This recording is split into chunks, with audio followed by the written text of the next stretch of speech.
тоҷикистон сол ба сол ба пеш ҳаракат мекунад ва ин ба рушди варзиш дар кишвар низ таъсири назаррас мегузорад. танҳо соли 2024 варзишгарони таҷмав соҳиби 77 медал гардиданд ки миёни онҳо 34 тоашон танҳо тилло мебошад. айни ҳол мо дар маросими ҷамъбастии солонаи федератсияи санъати муҳорибаҳои омехтаи ғайрикасбии тоҷикистон қарор дорем ва ин риштаи варзиш имрӯз дар кишвари мо на танҳо ҳамчун як намуди варзиш балки чун ҷузъи муҳими тарғиби ҷавонону наврасон мебошад. Ба илова бар ин бо дастгирии федератсия шароит ва имкониятҳои нави варзишӣ фароҳам оварда шудаанд ва ин имкон медиҳад ки дар мусобиқаҳои сатҳи олӣ ширкат намуда малака ва таҷрибаи худро боз ҳам беҳтар намуданд. барои нигоҳ доштани мавқеи худ дар байни беҳтаринҳо мубориза бурдем ва чӣ дар синни наврасон, ҷавонон ва калонсолон тавонистем устувор ҷои дуюмро дар тамоми ҷаҳон ижғол намоем. раиси федератсияи санъати муҳорибави омехтаи ғайрикасбии тоҷикистон Даврон Ҷураев ҳадафи бузург гузоштааст. дар солҳои оянда шумораи медалҳое ки варзишгарони мо ба ватан меоранд боз ҳам бештар гардад.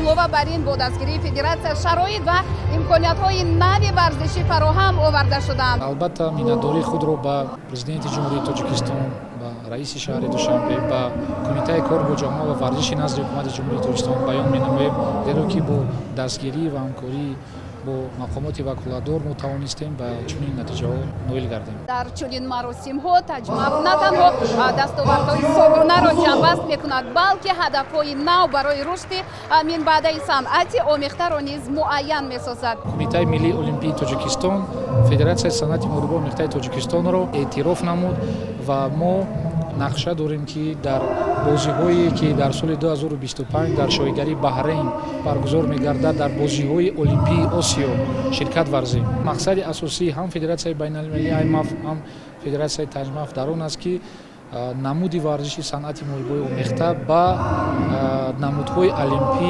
ворид шавад. ба ҳамин тариқ пас аз намоиши дастовардҳои федератсия нахуст довари беҳтарини сол муайян гардид. Носибҷон Абдурраҳмонов беҳтарин довари сол эътироф мегардад.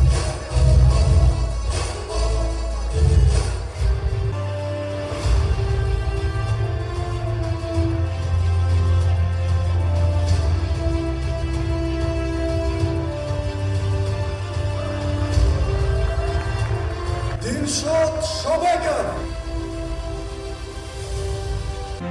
мураббии беҳтарини сол миёни калонсолон.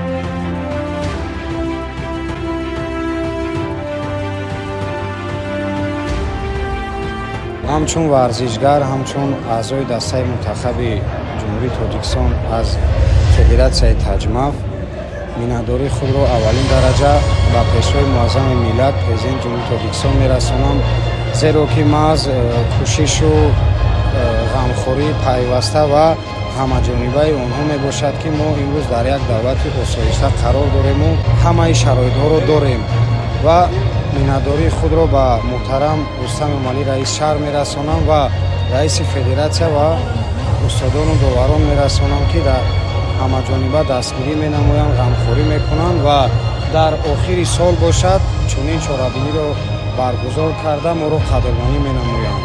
варзишгари беҳтарини сол миёни калонсолон.